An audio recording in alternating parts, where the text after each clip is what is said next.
Fight club.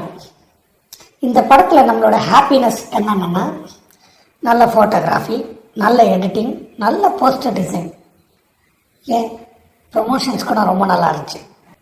இதில் நமக்கு happy இல்லாத விஷயம் என்னென்ன, ஹீரோ தனியாக நடக்காமல் மொத்த படத்தையும் சுமந்திருக்கலாம், ஹீரோயின் இல்லாமல் இருந்திருக்கலாம், இளையராஜா பாட்டை யூஸ் பண்ணி ஹைப்பை ஏற்றாமல் இருந்திருக்கலாம், சாராய வாசனை, ரத்த வாசனை, கஞ்சா வாசனை கொஞ்சமாக இருந்திருக்கலாம், கதை கொஞ்சம் எமோஷ்னலாக இருந்திருக்கலாம். கடைசியாக நமக்கு இருக்கிற ஒரு பெரிய ஆதங்கம் இதுதான்.